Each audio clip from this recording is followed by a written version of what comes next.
अस्सलाम वालेकुम नाज़रीन, मैं हूं बैरिस्टर शहजाद अकबर और आप देख रहे हैं मेरा यूट्यूब चैनल। आज 1 दिसंबर है, सोमवार का रोज़ है, नए हफ्ते का आगाज़ हो चुका है और इस वक्त जो पोजीशन है पाकिस्तान में वो ये है कि पाकिस्तान के वज़ीर-ए-आज़म ऑल्दो फॉर्म 47 के वज़ीर-ए-आज़म हैं, वो इस वक्त लंदन में मौजूद हैं, पाकिस्तान में नहीं हैं। और पाकिस्तान के वज़ीर दिफ़ा जो कि वो भी 47 के MNA हैं, सॉरी फॉर्म 47 के MNA हैं, और धोखे से बैठे हुए हैं, लेकिन इसके बावजूद वज़ीर दिफ़ा हैं, वो इस वक्त जर्मनी में हैं। दोनों लोग मुल्क में मौजूद नहीं हैं और पाकिस्तान के अंदर मौजूद इस वक्त पाकिस्तानी फ़ौज का कोई कानूनी तौर पर सरबराह मौजूद नहीं है। आज तीसरा रोज़ है और पाकिस्तान के चीफ़ ऑफ आर्मी स्टाफ का कोई नोटिफिकेशन नहीं है और आइन के मुताबिक बनाए गए नए ओहदे CDF का भी कोई नोटिफिकेशन नहीं है। इसी तरह से 3 अफवाज का जो सरबराह होता है, जॉइंट चीफ का ओहदा ख़त्म कर दिया गया है और उसके लिए बनाए जाने वाले नए ओहदे कमांडर ऑफ डिफेंस फोर्सेस का भी कोई एक तो उसका कोई नोटिफिकेशन नहीं है और दूसरा कमांडर जो है स्ट्रेटेजिक कमांड जो कि जॉइंट चीफ को रिप्लेस करता है, ना ही उसका कोई नोटिफिकेशन है, ना ही उसके लिए कोई शख्स मुकर्रर किया गया है। ये आप अगर इसको देखिए तो ये सिर्फ कोई कॉन्स्टिट्यूशनल क्राइसिस नहीं है, ये बहुत बड़ा internal and external security crisis भी है। और ये क्राइसिस इस तरह से नहीं है कि कुछ जानबूझकर खड़ा किया गया है या इसके पीछे आप कहिए कि कोई प्लानिंग है या कोई ग्रेट स्कीम है। नहीं, ये मिसमैनेजमेंट भी नहीं है, बल्कि ये बिल्कुल इस वक्त जारी अंदरूनी जंग, चपकलिश और साजिशें जो पाकिस्तान में इस वक्त चल रही हैं उसका शाखसाना है। इस वक्त किसी को कोई समझ नहीं है। सबसे बड़े जो प्रचार करने वाले लोग हैं कि चीफ ऑफ डिफेंस स्टाफ और ये चीफ ऑफ क्या कमांडर ऑफ डिफेंस फोर्स और चीफ ऑफ आर्मी स्टाफ का कोई नोटिफिकेशन करने की ज़रूरत नहीं है, ये सब के सब एक बकवास है, इससे ज़्यादा कुछ नहीं है। क्योंकि अब एक बड़ी सिंपल सी चीज़ मैं आपसे सबसे पहले स्क्रीन पे शेयर करता हूँ, उसके बाद मैं आज आपको 2-3 बहुत एक्सक्लूसिव खबरें दूंगा। और मज़ीद आजकल ना जैसे कहते हैं कि हमारे जो मुखबर हैं वो यकीन करें लुडियाँ डालते हुए GHQ से निकलते हैं और फिर अपारा जाते हैं और वहाँ से लुडियाँ डालते हुए पीम हाउस, प्रेसिडेंट हाउस, वहाँ से निकल के सारी खबरें हम तक पहुँचा रहे हैं। बड़ी एक्सक्लूसिव हमें खबरें दे रहे हैं, हम उनके भी शुक्रगुजार हैं। आप भी इसको एंजॉय कर रहे हैं। पॉपकॉर्न्स अपने रखिए क्योंकि अगला पूरा हफ्ता ऐसी खबरों से भरा पड़ेगा। अच्छा, अब सबसे पहले तो मैं ये चीज़ जो इतने दिनों से बहस जारी है कि जी फलां के अभी देखें ना, आज जंग जियो के जो बहुत बड़े सरखेल हैं अंसार अब्बासी साहब, उन्होंने जंग के ऊपर सुर्खी लगाई है कि कोई नोटिफिकेशन की ज़रूरत नहीं है, नया ओहदा भी बना लिया जाएगा वगैरह वगैरह। लेकिन जो मीर शकील रहमान के बहुत ख़ास इस वक्त सुप्रीम कोर्ट के किसी भी जज और वकील से ज़्यादा पढ़े लिखे कॉन्स्टिट्यूशनल अमूर के माहिर सब जो हैं, और इनकी जो खबर है ये 14 नवंबर की है और ये जनाब 4 लोगों की लिखी हुई खबर है। द न्यूज़ प्रिंट एडिशन में छपी और जियो के ऊपर भी छपी, वेबसाइट पे भी आई। ये आप अपनी स्क्रीन पर देख सकते हैं। इसके अंदर 4 जो सहाफ़ी हैं, अब्दुल क़य्यूम सिद्दीकी साहब हमारे बहुत पुराने दोस्त हैं, सीनियर तरीन सुप्रीम कोर्ट रिपोर्टर हैं, सुप्रीम कोर्ट रिपोर्टर एसोसिएशन के प्रेसिडेंट भी रहे हैं, इफ्तिखार चौधरी की आंखों का तारा थे। उसके साथ साथ इनके अपने ही एक और दोस्त असद तूर, इनको PRO कहते हैं, सेल्फ अपॉइंटेड PRO ऑफ काजी फैज़ी साहब, बहुत ज़्यादा जजेस के करीब भी रहे हैं। एनीवेज़ उनकी जो लगाई हुई खबर की अगर आप शायद सुर्खी पढ़ लें, ये 4 लोगों की खबर है। अब्दुल क़य्यूम सिद्दीकी, आसिम यासीन, ये भी बड़े पुराने रिपोर्टर हैं, मोहम्मद अनीस और मुमताज़ अलवी साहब। अब ये गो कि उन्होंने खबर डिलीट कर दी है, लेकिन दाद देनी चाहिए वकार को, जो सहाफ़ी हैं ड्रॉप साइट के साथ अमेरिका में, उन्होंने ये आर्काइव कर ली थी तो इसलिए ये खबर मौजूद रही। ये खबर ज़रा अपनी स्क्रीन पर देख लीजिए क्या लिखा हुआ है। 27th constitutional amendment gets presidential assent, field marshal Asim Munir to remain COAS for another 5 years after becoming CDF। अब मुझे बताइए हजूर, आप तो ख़ुद इस वक्त हुकूमती अखबार, हुकूमती बाजे, आपने तो ख़ुद 14 नवंबर को बता दिया था कि नया नोटिफिकेशन आएगा, क्योंकि आसिम मुनीर 25 से 30 तक आर्मी चीफ भी रहेंगे और 25 से 30 तक CDF भी बनेंगे। इसलिए अब ये बहस करना तो छोड़ दीजिए कि जी सब अच्छा है, कोई ऐसा मसला नहीं है, कोई नोटिफिकेशन नहीं फंसा हुआ। ये साबित हो गया कि नोटिफिकेशन तो आना था, आया नहीं। अब नोटिफिकेशन आया क्यों नहीं, इस पे थोड़ी सी अब आगे चलते हैं एक्सक्लूसिव स्टोरी के ऊपर। एक्सक्लूसिव स्टोरी क्या है जनाब, आपने सुना होगा, देखा होगा, कुछ इसके ऊपर रिपोर्टिंग भी हुई है कि आज से चंद रोज़ कबल जनाब फील्ड मार्शल आसिम मुनीर साहब एनडीयू में गए और वहाँ पर जो नेशनल सिक्योरिटी एक कोर्स होता है जिसके अंदर सहाफ़ी भी होते हैं, जिसके अंदर पार्लियामेंटेरियंस भी होते हैं, ब्यूरोक्रेट्स भी होते हैं, उनकी जहन साजी की जाती है, फ्यूचर के टाउट्स तैयार किए जाते हैं। इस कोर्स को मैं तो यही समझता हूँ। खैर, ये जो कोई भी कोर्स था, इस कोर्स के अंदर मुख्तलिफ जो लोग थे वो थे, मौजूद थे, और वहाँ पे आर्मी चीफ साहब ने भी उनसे खिताब किया। आर्मी चीफ साहब के खिताब को लेकर कुछ चीज़ें तो इस वक्त हुकूमती नून लीगी सहाफ़ी बहुत बड़े उनके स्पोक्स पर्सन हैं अभी फ्यूचर के, बल्कि अब चूँकि इरफान सिद्दीकी साहब फोत हो चुके हैं तो उनको रिप्लेस भी किया है अबसार आलम साहब ने। उन्होंने भी कुछ रिपोर्ट किया है, लेकिन उन्होंने जिस तरह से पाकिस्तान में रहते हुए जितना आप रिपोर्ट कर सकते हैं उतना रिपोर्ट किया है।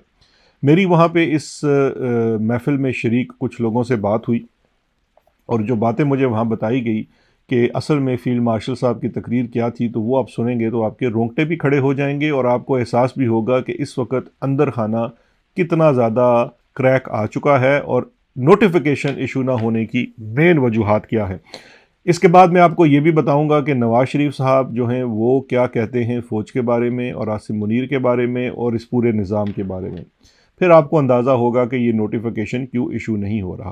पहले सुन लीजिए कि आसिम मुनीर की एनडीयू में तकरीर, जो उन्होंने पार्लियामेंटेरियंस को सामने बिठाकर उनकी वो बेइज्जती की है, वो बेइज्जती की है कि इनमें से अगर कोई गैरत वाला होता तो कम से कम वहाँ से अपना मुंह काला करके वापस आ जाता। लेकिन गैरत का तो सवाल ही पैदा नहीं होता। मैं इसमें नून लीग पीपल्स पार्टी की तो बात ही नहीं करता क्योंकि वहाँ तो गैरत का खैर सवाल ही कोई नहीं है। लेकिन आप जानते हैं कि बहुत सारे ऐसे बेगैरत लोग भी पीटीआई की तरफ से भी इस महफिल में शरीक हुए, ये कोर्स भी किया और उन्होंने ये कोर्स अटेंड किया। हम किसी का नाम नहीं लेते, आप ख़ुद ऑनलाइन सर्च कर लीजिए, तस्वीरें मौजूद हैं, कौन कौन से लोग वहाँ मौजूद थे, उनके साथ हिसाब किताब आप खुद ही कर लीजिएगा। हम आपको आसिम मुनीर की एक्सक्लूसिव स्टोरी सुनाते हैं जो उसने वहाँ बातें की, और ये मैं कोट अनकोट कर रहा हूँ, ये कहीं और रिपोर्ट नहीं हुई है। सबसे पहले उन्होंने पार्लियामेंटेरियंस को सामने बिठाकर कहा कि ये मैट्रिक पास, बल्कि मैट्रिक भी पास नहीं होते और आ जाते हैं पार्लियामेंट्स में बैठ जाते हैं और मुल्क का सत्यानाश कर दिया है। ये करप्ट हैं, जाहिल हैं, इनएक्सपीरियंस्ड हैं। ये मैं अब सारा उनकी बातें कोट कर रहा हूँ। वजारतों में पीएचडी वाले होने चाहिए, ये मैट्रिक पास नहीं होने चाहिए।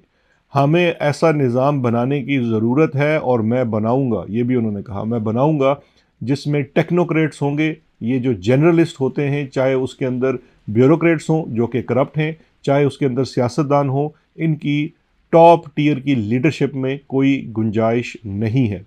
उसने उसके बाद कहा कि आपकी मुल्क की जो सियासत है, आपकी जो मुल्क की अवाम है, तो आप सब लोग दो ख़ानदानों के ग़ुलाम हैं।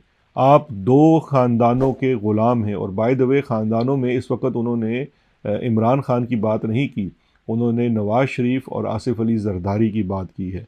और उन्होंने यहाँ पर फिर बाकायदा तौर पर, मैं आप कोट कर रहा हूँ इसको फिर से, बाकायदा तौर पर कहा कि एक कहता है कि मरसूं मरसूं सिंध ना देसूं, ये क्या बकवास है। ये जनरल साहब ने कहा, सॉरी फील्ड मार्शल साहब ने कहा, एक कहता है मरसों मरसों सिंध ना देसूं, ये क्या बकवास है। आप मेरी बात कान खोल कर सुन लें, इस मुल्क में मज़ीद सूबे भी बनेंगे, एनएफसी अवार्ड भी दोबारा से रिवर्स होगा और टेक्नोक्रेट ही इस मुल्क को बेहतर चलाएंगे। मेरे ऊपर ये जिम्मेदारी अल्लाह ने लगाई है। ये भी वो बार बार दोहराते हैं।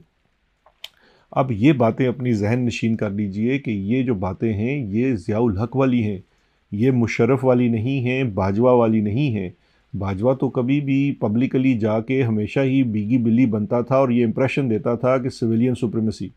लेकिन ये साहब एनडीयू में पार्लियामेंटेरियंस को बिठाकर बाकायदा उन्होंने वहाँ पर भाषण दिया और अब एक किस्म से धमकी भी दी। अच्छा, उसके बाद जो वहाँ के लोग थे उन्होंने ये बताया कि आसिम मुनीर साहब की इस इंटरेक्शन के बाद ये चीज़ बिल्कुल वाज़े हो चुकी है कि आसिम मुनीर साहब के जहन में जो खाका है पाकिस्तान का, जो उनका पाकिस्तान है, और अगर वो रह गए सिस्टम के अंदर तो उनका पाकिस्तान होना है one man one party one फौज। आसिम मुनीर पाकिस्तान को सऊदी अरेबिया की तरह और चाइना की तरह सिंगल विंडो ऑपरेशन देखना चाहते हैं जहाँ पे शदीद किस्म की अथॉरिटेरियनिज़म होगी, डिक्टेटरशिप होगी, एक ही शख्स का राज होगा, एक ही जमात होगी और वो जमात फ़ौज की होगी और कोई जमात नहीं होगी, टेक्नोक्रेट्स हुकूमत चलाएंगे और अल्लाह अल्लाह खैर सलाह। ये है उनका विज़न और ये जनाब ज़िया-उल हक सानी है, इसमें तो कोई शख्स नहीं है। अच्छा, अब ज़रा अदर एक चीज़ चेक कर लीजिए कि उन्होंने ये भी कहा कि हम मुल्क को आगे लेकर जाना चाहते हैं और ये अपना अपना में लगे हुए हैं। अच्छा, अब ज़रा ये चेक कर लीजिए, अब ये वाला तो सिनारियो हो गया आज से कुछ दिन पहले का, लेकिन अब हो क्या रहा है? अब हो ये रहा है कि अब यहाँ पर ज़रा तवक़्क़ुफ़ करके अब दूसरी तरफ चलिए, लेकिन उस तरफ जाने से पहले इस चीज़ को कंक्लूड करते हुए मैं अर्ज़ करना चाहूँगा कि नोट कर लीजिए कि इस वक़्त 3 दिन हो चुके हैं, कोई नोटिफ़िकेशन नहीं है, ना ही चीफ़ ऑफ़ आर्मी स्टाफ़ का जो बाकायदा जंग जियो न्यूज़ की खबर थी कि 5 साल के लिए होंगे, उसका कोई नोटिफ़िकेशन नहीं है। सीडीएफ है, उसका कोई नोटिफ़िकेशन नहीं है। स्ट्रेटेजिक कमांड है, उसका कोई नोटिफ़िकेशन नहीं है।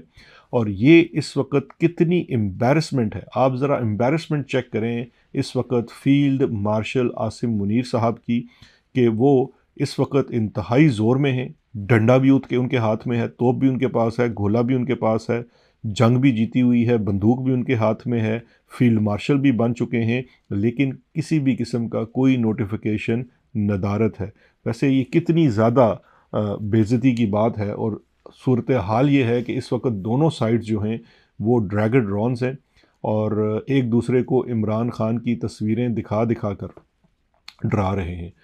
फील्ड मार्शल नून लीग को और पीपल्स पार्टी को तस्वीर दिखाता है और कहता है कि अगर मेरे साथ पंगा किया तो मैं तो तुम्हारे साथ करूँगा, ये देख लो ये तुम्हारे साथ क्या करेगा, ना फ़ौज में तुम्हारी जगह होगी ना सियासत में होगी। और दूसरी जानिब नून लीग वाले और पीपल्स पार्टी वाले भी फील्ड मार्शल को इमरान खान साहब की तस्वीर दिखाकर कहते हैं कि अगर हमने तुम्हारे ऊपर से लीगैलिटी का हाथ खींच लिया तो फिर सोचो तुम्हारे साथ इमरान खान क्या करेगा। अब यहाँ पे ज़रा तवक़्क़ुफ़ करके हम इस इशू पे दोबारा आएंगे। अब आगे की बात सुनिए। अब आगे की बात ये है कि हजूर वाला ये जो एक और सहाफ़ी हैं, पहले आपने देखा कि अबसार आलम साहब ने कुछ बातें की जो नून लीग के हैं, फिर एक पेशावर से हमारे भाई हैं वो भी सहाफ़ी हैं, हसन साहब, हसन साहब उनका नाम है। उन्होंने भी, ये हसन अयूब नहीं है, आप इनकी तस्वीर देख सकते हैं, उन्होंने भी कोई बड़ी इंटरेस्टिंग बातें की हैं। ये सारी बातें जो हैं ये नून लीग की ईमा पर हो रही हैं। इनको ये बातें नून लीग के सीनियर तरीन वज़रा और नवाज़ शरीफ की बाबत कही जा रही हैं करें। लगता ये है कि शहबाज शरीफ को लंदन भेजने का मेन मकसद ये है कि नवाज़ शरीफ जो है वो इस वक्त बाकायदा तौर पर एक टफ़ निगोशिएटर की तरह अपनी पोजीशन निगोशिएट कर रहा है और उसमें वो किसी भी दूसरे फुद्दू किस्म के अपने भाई को उसने कहा कि तुम साइड पे हो जाओ, मैं ज़रा देखूंगा कि ये क्या करते हैं। अगर ये एग्री करेंगे तो चीज़ें इशू होंगी, वरना चीज़ें इशू नहीं होंगी। अच्छा, अब उनके मुताबिक फ़ौज के क्या गिले हैं वो आपने अबसार आलम का पहले सुन लिया कि वो कहते हैं कि जी इनसे मईशत भी नहीं चल रही, करप्ट लोग हैं वगैरह वगैरह। और अच्छा, अब फ़ौज की क्या शिकायतें हैं, उन्होंने कहा कि ये अब हसन साहब सुनाते हैं कि जनाब उन्होंने कहा कि जी मईशत जो है वो उसका भी बेड़ा गर्क है, मुल्क की तरक्की नहीं हो रही, किसी किस्म के फाइनेंस में कुछ नहीं हो रहा और सिक्योरिटी भी बर्बाद है, इंटरनल सिक्योरिटी बर्बाद है, पंजाब में हालात ठीक नहीं चल रहे। तो इसके ऊपर से नून लीग की तरफ से जो जवाब दिया गया और ये रिपोर्ट करवाया गया नून लीग की जानिब से कि जनाब आप किस चीज़ की बात करते हैं, इस सिस्टम में हमारे पल्ले है क्या, आपने हमें दिया क्या है। ठीक है, आपने हमें लाकर बैठा दिया, फार्म 47 की हुकूमत बना दी, एक आपने इमरान खान को जेल में डाल दिया, लेकिन क्या वो काफ़ी है? आप ये पहले तो बताइए कि आप मईशत का सवाल हमसे करते हैं, लेकिन मईशत क्या हमारे हाथ में है? SIFC आप चला रहे हैं, मईशत का जो वज़ीर है औरंगज़ेब औरी, वो तो आपका लगाया हुआ है, हमने तो नहीं लगाया हुआ। हमारा तो इसाक डार था, उसको आपने लगाने नहीं दिया। उसके बाद आप इंटरनल सिक्योरिटी पे आ जाइए, पूरे मुल्क के मामलात पे आ जाइए, सबसे अहम वजारत जो होती है वजारत दाखिला, उसके अंदर तो आपने अपना साला लगाया हुआ है। मोहसिन नकवी हमारा शख्स तो नहीं है, मोहसिन नकवी आपका आदमी है। इस्लामाबाद से लेकर कराची तक, पेशावर तक, हर जगह आपकी हुकूमत है। तो हम किस तरह से ये चीज़ें चला सकेंगे? तो ये जनाब इस वक्त सूरत हाल है नून लीग की जानिब से, ये वो बयानिया है नून लीग की जानिब से। यहाँ से ये वाज़े होता है कि नून लीग बेसिकली चाह क्या रही है। नून लीग ने जो अपनी लिस्ट ऑफ मुतालबात दी हैं वो इस वक्त चाहते हैं कि हजूर अगर आपको ये नोटिफिकेशन चाहिए तो you have to come back to negotiation table. अब ये क्या है? अब ये है कि वो कह रहे हैं कि मैं यानी कि नवाज शरीफ, नून लीग कुछ भी नहीं है मां सवाए नवाज शरीफ के। नवाज शरीफ क्या कह रहा है? नवाज शरीफ ये कह रहा है कि बहुत हो चुकी फार्म 47 की इलास्टिक वाली हुकूमत, अब आया ऊंट पहाड़ के नीचे। इस नोटिफिकेशन और इस क्लैरिटी से पहले कुछ क्लैरिटीज़ मुझे भी चाहिए। वो क्लैरिटीज़ क्या हैं? ये है list of demands Nawaz Sharif की। लिस्ट ऑफ डिमांड्स ज़रा सुनिए। नवाज शरीफ क्या को कोई एतराज़ नहीं है कि मुल्क में अथॉरिटेरियनिज़म हो, डिक्टेटरशिप हो, लेकिन असल डिक्टेटर बनना चाहता है मियाँ मोहम्मद नवाज शरीफ। अथॉरिटेरियन का डंडा वो अपने हाथ में रखना चाहता है। मियाँ मोहम्मद नवाज शरीफ दरअसल अपने इन तमाम लोगों के थ्रू ये डिक्टेट करवा रहा है कि मुल्क का वज़ीर ख़जाना कौन होगा उसका फ़ैसला करूँगा मैं, मुल्क का वज़ीर दाखिला कौन होगा इसका फ़ैसला करूँगा मैं, आप चीफ़ ऑफ आर्मी स्टाफ बनेंगे कितने अरसे के लिए बनेंगे इसका फ़ैसला करूँगा मैं, कौन CDF बनेगा इसका फ़ैसला करूँगा मैं, कौन स्ट्रेटिजिक कमांड पे बैठेगा इसका फ़ैसला करूँगा मैं, और कौन DGISI बनेगा इसका फ़ैसला करूँगा मैं। ये नवाज़ शरीफ कह रहा है। इसके साथ साथ नवाज़ शरीफ ये भी कह रहा है कि महज इमरान खान और जनरल बाजवा की गिरफ़्तारी काफ़ी नहीं है, क्योंकि ये बात भी की गई है। नवाज़ शरीफ ने जो लिस्ट ऑफ डिमांड दी है वो भी ज़रा सुन लीजिए। इस वक्त इस्लामाबाद के ऐवानों में जो नाम गर्दिश कर रहे हैं उनका ये कहना है कि महज इमरान खान का एहतसाब काफ़ी नहीं है। वो ये चाहते हैं कि जनरल बाजवा को भी गिरफ़्तार किया जाए, नवाज़ शरीफ ये चाहते हैं जनरल पाशा को भी गिरफ़्तार किया जाए और जनरल ज़हीरुल इस्लाम को भी गिरफ़्तार किया जाए। जुडिशरी में उन्होंने जो लिस्ट दी है नामों की, उसमें जस्टिस एजाजुल हसन हैं, जस्टिस साकिब निसार हैं और जस्टिस खोसा हैं। इसके साथ साथ कुछ नाम ऐसे भी हैं जो नवाज़ शरीफ साहब नहीं ले रहे हैं, लेकिन हम आपको पहले बता चुके हैं कि जो पनामा के अंदर दुबई के UAE के कागजात थे वो फील्ड मार्शल साहब अज खुद लेकर आए हुए थे। वो इस बात से बखूबी आगाह हैं। उनका बड़ा कलीदी किरदार रहा है उस वक़्त नवाज़ शरीफ की 2017 की हुकूमत उलटने में और फिर उसके बाद उनकी सज़ा होने में। ये बहुत अहम हिस्सा था, वो सबूत बहुत अहम थे, MI का रोल बहुत अहम था, MI के बाद ISI का रोल बहुत अहम था। तो इस तमाम चीज़ों के ऊपर अगर नवाज़ शरीफ सबके एहतसाब का मुतालबा कर रहा है तो फील्ड मार्शल साहब को कैसे छोड़ सकता है? इसको इन सब के एहतसाब के बाद ऑफ कोर्स उसका मुतालबा बढ़ता जाएगा। वैसे एक दाद तो नवाज़ शरीफ को देनी बनती है कि वो किसी सूरत भी अपनी इन चीज़ों से बाज नहीं आ रहे हैं और वो तवातर के साथ अपनी जो उसके अंदर वो एक कीना परवरी है आप कह लीजिए या बदला ले, ये सिविलियन सुप्रीमेसी की बात नहीं है, ये है बदला नवाज शरीफ का। और नवाज शरीफ का जो बदला है उसके लिए वो कुछ भी तय करने को तैयार है। आप माजी में देख लीजिए नवाज शरीफ के फ़ौज से ताल्लुकात, जब नवाज शरीफ दोबारा आते हैं 2013 में, ताल्लुकात ख़राब होने की बुनियादी वजह जो थी वो जनरल परवेज़ मुशर्रफ का आर्टिकल 6 का ट्रायल था। नवाज शरीफ ने चाहे उसकी हुकूमत चली नहीं चली, रही नहीं रही, जो कुछ हुआ उस बहस में जाए बगैर नवाज शरीफ ने बदला लिया। हजूरे वाला नवाज शरीफ ने बदला लिया और उस बदले के पीछे अपनी हुकूमत चलती की। तो आज हम क्यों मान लें फील्ड मार्शल साहब कि नवाज शरीफ आपसे बदला नहीं लेगा? उसने बदला ज़रूर लेना है। आज वो अगर इमरान खान से बदला ले रहा है, जनरल फैज़ से बदला ले रहा है, मुतालबा कर रहा है जनरल बाजवा का और दीगर नामों का, तो हुजूर आप भी तो उस पार्ट एंड पार्सल थे उस सिस्टम का, तो आपके लिए भी कोई खैर की खबर नहीं है। बाकी अब आप देख सकते हैं कि उन्होंने क्या करना है और क्या नहीं करना है। अच्छा, अब इसके अंदर मैं ज़रा थोड़ा सा अपने नोट्स भी साथ साथ देख रहा हूँ कि कोई चीज़ रह ना जाए। ख़बरें इतनी ज़्यादा हैं कि कोई ना कोई चीज़ बीच में से मिस हो जाती है, फिर मुझे वो नोट्स में रखना पड़ता है। अच्छा, अब उसके बाद देखिए, अब कुछ दूसरी जो स्टोरी मैंने आपको सुनाई थी एक जनरल साहब के भाई की, उनको उठाया गया, उनके वालिद को उठाया गया, वहाँ से बहुत सारे चीज़ें निकली। उन्होंने दूसरे जनरल साहब के बेटे पे और उन पे इल्ज़ाम लगा दिया। उसके बाद जो जिन जनरल साहब ने उठाया था, जो इन सब की तहकीक कर रहे थे, उनका अपना बहुत लंबा चौड़ा कथा चर्चा जो है, वो वाले जनरल साहब जिनके भाई को उठाया गया था, उन्होंने कराची से कलेक्ट करके वो फील्ड मार्शल के मेज़ पर रख छोड़ा है। अब इस सारे पैराए में उधर मुकम्मल इस वक्त खामोशी है। इस वक्त जो आसिम मुनीर के इर्द गिर्द 3-4 इम्पॉर्टेंट लोग हैं, उसमें 3 सितारे वाले जर्नैल भी हैं, 2 सितारे वाले जर्नैल भी हैं, इवन ब्रिगेडियर्स भी हैं, लेकिन उनकी अभी बारी नहीं आई।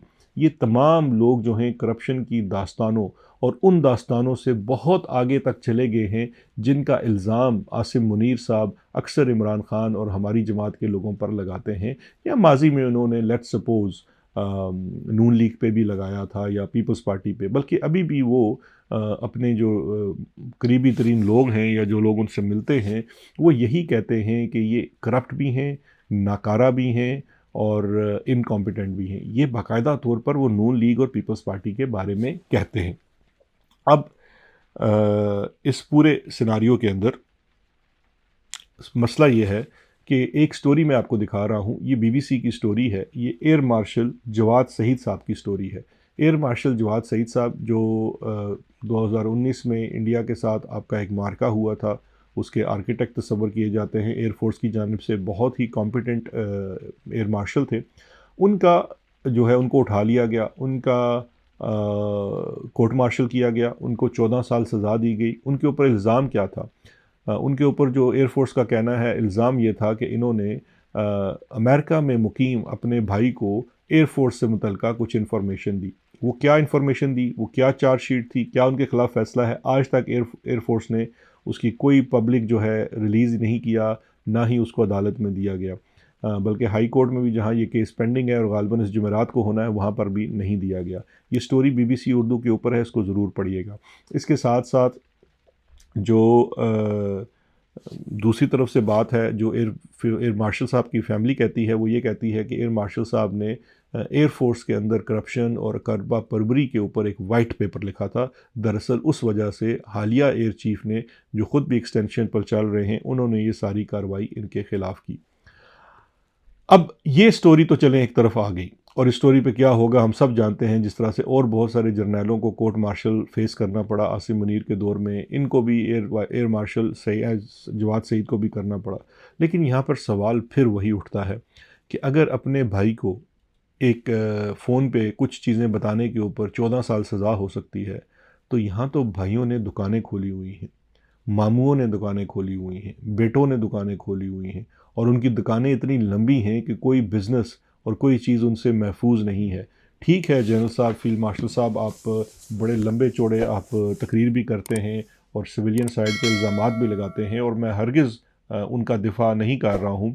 मैंने ख़ुद करीब से देखा हुआ है कि पॉलिटिकल साइड में कितनी करप्शन है।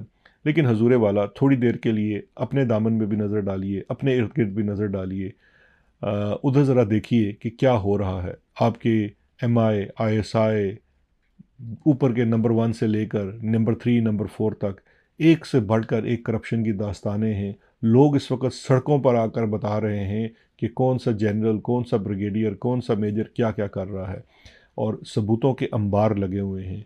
तो क्या आप जो इस मुल्क में आप बताना चाहते हैं, आप निज़ाम लागू करना चाहते हैं, उस निज़ाम में क्या आप ये तमाम चीज़ें कर पाएंगे? क्या आप इनसे सवाल कर पाएंगे? जिस तरह से एयर मार्शल जवाद सईद का कोर्ट मार्शल आपने किया, इससे तो बहुत ज़्यादा इल्ज़ामात इस वक्त आपकी इस पूरी किचन कैबिनेट के ऊपर लग चुके हैं। क्या इनका एहतसाब होगा?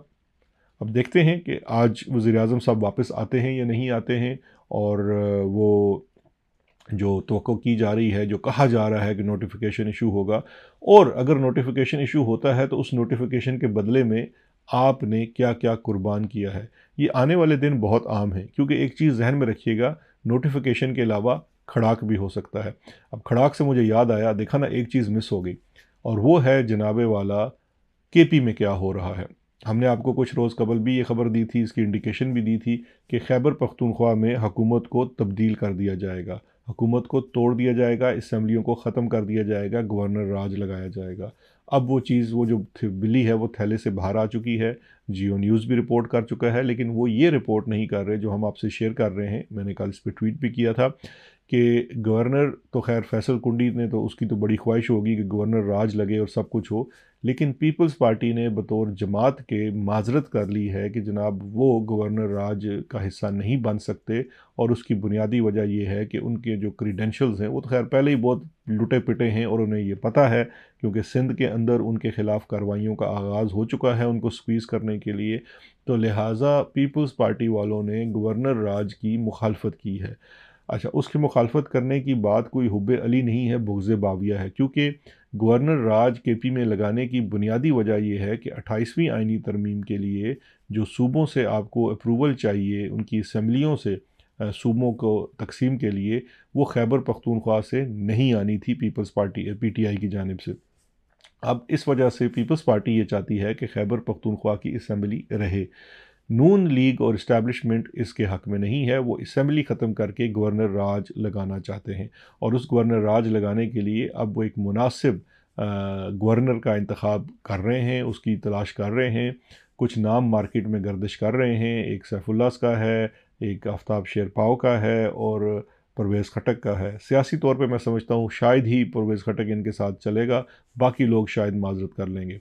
अगर ये नहीं होता तो इनका ये प्लान भी है कि एक फ़ौजी रिटायर्ड जर्नैल को गवर्नर लगा दिया जाए और फिर उसके बाद बहाने तो इस वक्त बहुत हैं, उनको बुनियाद बनाकर खैबर पख्तूनख्वा की हुकूमत या असम्बली तोड़ दी जाए।